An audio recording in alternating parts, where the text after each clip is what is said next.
স্বামী স্ত্রীর আচরণটা কি হবে সব তাদের লিপিবদ্ধ করা হয়েছে। আপনি বাথরুমে যাবেন, বাথরুমে আপনি কি করবেন, পেশাব করার পরে আপনি কি করবেন, সব আমার নবীর আদর্শের মধ্যে আছে না নাই? আরো জোরে আছে না নাই? জন্য আল্লাহ রাব্বুল আলামিন আরেক জায়গায় বলেন লাকাদ কানা লাকুম ফি রাসূলিল্লাহি উসওয়াতুন হাসানাহ।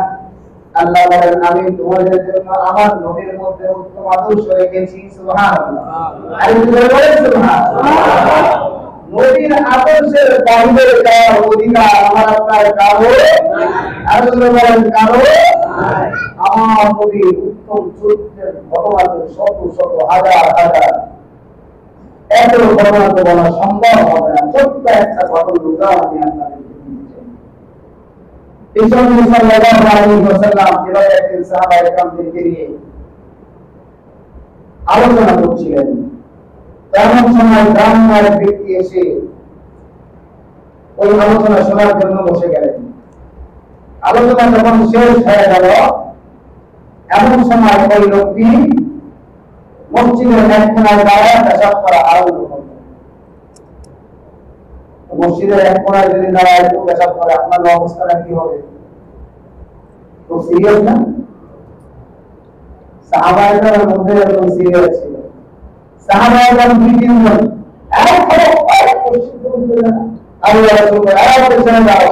সুন্দরভাবে আরামে পেশাব করবে। সুবহানাল্লাহ বলবেন না? আরো জোরে বলবেন না সুবহানাল্লাহ। সেই গ্রাম্য ব্যক্তি মসজিদ পরিপূর্ণভাবে তার পেশাব ক্লিয়ার করলেন।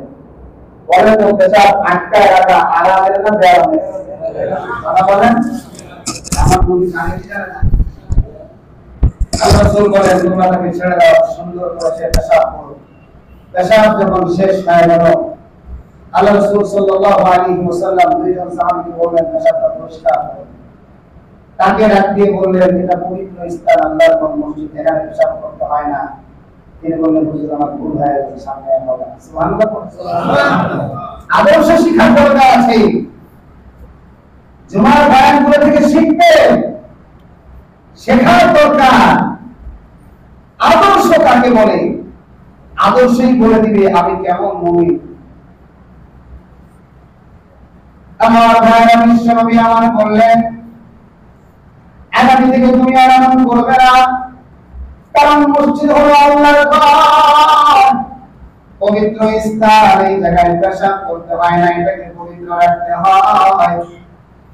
আল্লাহর বান্দা বললেন হুজুর আর কোনদিন আমার এই ভুল হবে না। কথাবার্তা শেষ হয়ে গেল। একটু পরে আল্লাহর নবী তাকাইয়া দেখে ওই গ্রাম্য ব্যক্তি এবার সে নিজে নিজে হেঁটে হেঁটে বাড়ির দিকে যাওয়া আরম্ভ করেছে। আল্লাহর নবী পায়ের দিকে তাকায় দেখে আল্লাহর বান্দার পায়ের জুতা নাই। আল্লাহর নবী আবার ডাক দিলেন এদিকে আসো, ব্যাপারটা কি? তুমি খালি পায়ে কেন? তোমার পায়ে কি কোনো জুতা নেই? নবীজি আমার কোনো জুতা নাই, আমি বড় গরীব, আমি বড় অসহায়, জুতা ছাড়া আমি আপনাকে দেখতে এসেছি। আল্লাহ নবী বলেন টেনশন করো না, চিন্তা করিও না, এই যে নাও দুইটা জুতা, আমি তোমাকে এক জোড়া জুতা দিলাম, জুতাটা পা দিয়ে তুমি চলে যাও। আল্লাহর বান্দা বিশ্বনবী থেকে জুতাটা নিয়ে আল্লাহর বান্দা এবার যখন হাঁটা শুরু করেছে, আবার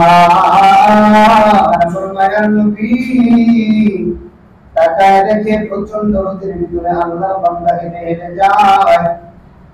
এত দূরে তার লোকদের কাছে সে যাবে, তার তো কোনো যানবাহন মনে হয় না, সরি নাই। আল্লাহর নবী আবার আল্লাহর বান্দার ডাক দিলেন এদিকে আসো, ব্যাপারটা কি? তুমি হেঁটে হেঁটে যাও, তোমার কি কোনো সরি নাই? তোমার কি কোনো বাহন নাই? বিশ্বনবী বললেন আগা নবীজি আমার কোনো সরি নাই, আমার কোনো বাহন নাই।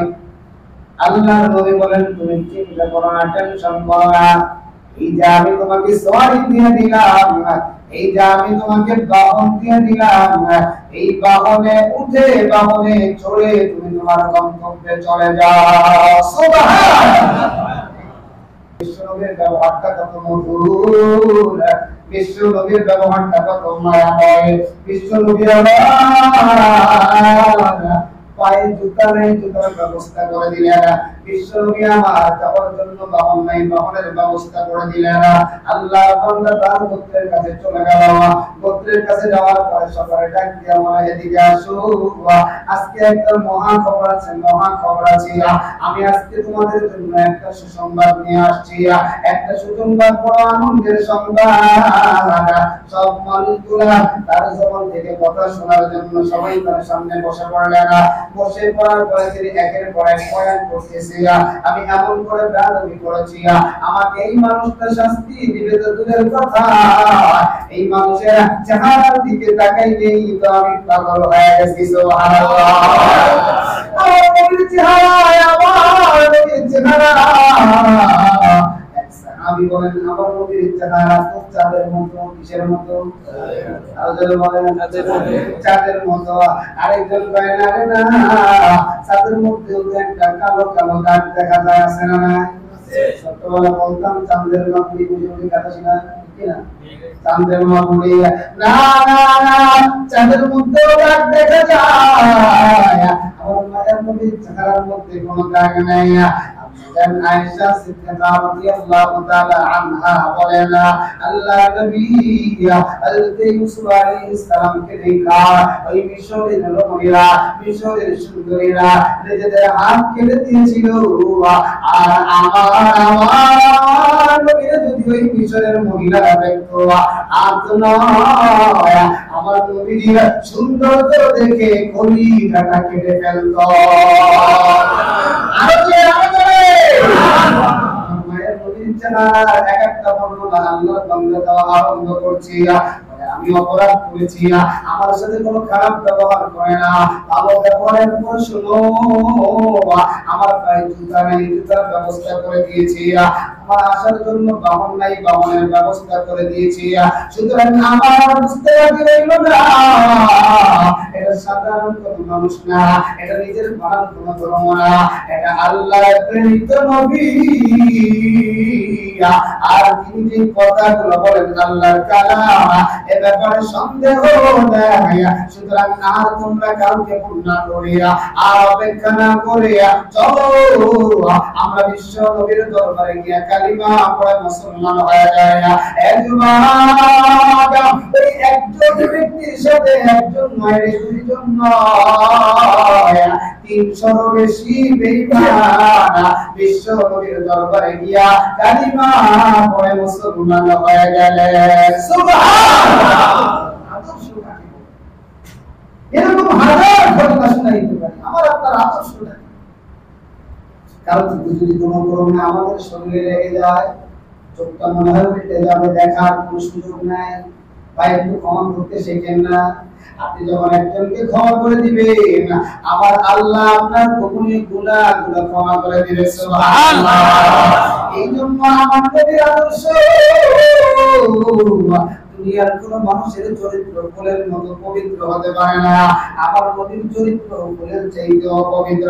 সুতরাং নবীর চরিত্রের গুণে গুণান্বিত হয়ে যাওয়া, যদি আমি আপনি গুণান্বিত হতে পারি, আল্লাহ রাব্বুল আলামিন আমার আপনার চরিত্রের সার্টিফিকেট দিয়ে দিবে।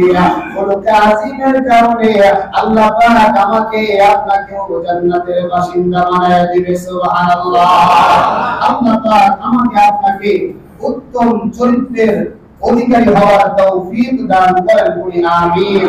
আল্লাহ পাক